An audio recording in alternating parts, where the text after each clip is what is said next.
Do you ever wake up with a headache even after what should have been a full night's sleep?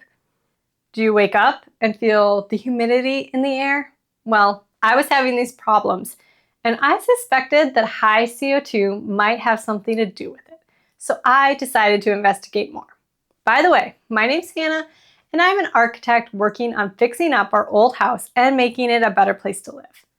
CO2, which is carbon dioxide, is a natural gas that we exhale when we breathe, not to be confused with CO, carbon monoxide, which is a poisonous, odorless gas that is dangerous even at low concentrations. I'm going to show you what I discovered when I tracked my bedroom CO2 levels and what I did about it. First, I set up a small indoor air monitor to track CO2 and humidity overnight. CO2 levels rise when we breathe in a closed room, and high levels can make air feel stale, stuffy, and cause headaches. Levels above 1,000 parts per million can decrease deep sleep and cognitive performance. Typical CO2 levels outside are 400 parts per million. Humidity matters too. Too high and the mold can grow quickly. Too low and you get dryness and static. So I ran the test overnight just to see what would happen. I went about our normal routine, which includes closing the bedroom door. Around 1 a.m., the CO2 levels had already passed 1,500 parts per million, which is more than double the recommended value for indoor CO2.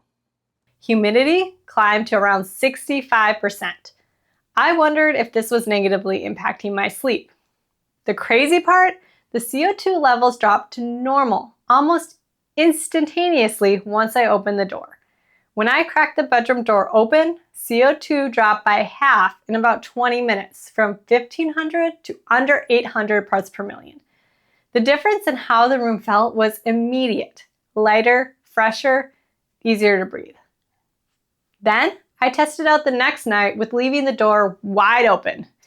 The only problem: the cats. They start bothering us for food at 5 a.m., so I ended up closing the door again to let us get sleep. Next, I experimented with door stops to wedge the door open a little bit while keeping the cats out. And it worked. My reading stayed in the healthy range all night. The problem with the door stops, though, it's hard to reset the door after you get up in the middle of the night. So now I'm searching for door crack holder for cats, and I actually found there's already a product for this, and it's called a Door Buddy. It holds the door open just a few inches, lets air move, and still keeps the cats out. Now, the Door Buddy is actually primarily intended for keeping dogs out, but being able to let smaller animals like cats in. But because it is adjustable, it looks like it's going to work just fine to keep the cats out by making the crack small enough.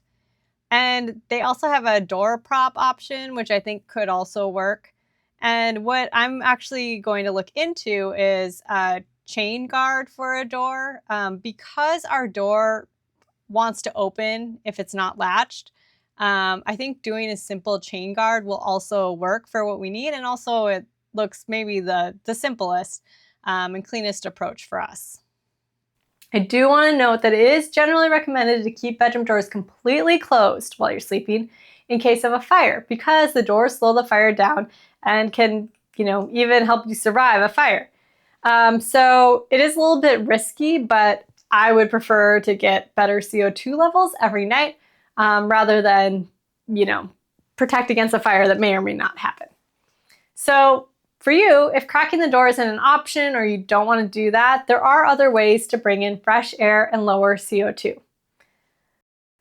One option is transfer vents. These are basically vents from one room to another, and they can be in doors, walls, or even ceilings. These let air circulate between the rooms even when the doors are closed. 2. If your HVAC system uses air to heat or cool your home, check to see if you can change any settings to improve air circulation. 3. Install an energy recovery ventilator, ERV, or heat recovery ventilator, HRV. These continuously exchange indoor and outdoor air while keeping the target indoor temperature. An ERV can also adjust the humidity. 4. Strategic window opening. Although it's not very energy efficient in summer or winter, opening windows slightly can help bring in outdoor air with lower CO2. One thing that I wasn't able to fix is the humidity levels. Unfortunately, our home's humidity is even higher than outdoor humidity, and I don't think that we'll be able to fix that without an ERV or HRV and a more airtight home. I am going to try running the bathroom exhaust fan for longer each day in hopes that it will take out more of the moist air. Since fixing the CO2 levels, I do feel like I've been waking up clearer and more rested. Now, even if it is a little bit of a placebo effect, I do have more peace of mind knowing that the CO2 levels are better. It's a simple reminder that a room isn't complete without thinking about air quality. If you're curious, grab a CO2 monitor and test your own bedroom. Sometimes a little airflow is all that it takes to sleep better. And if you like learning how to improve your living space, subscribe for more design tips, DIYs, and sustainable renovation content.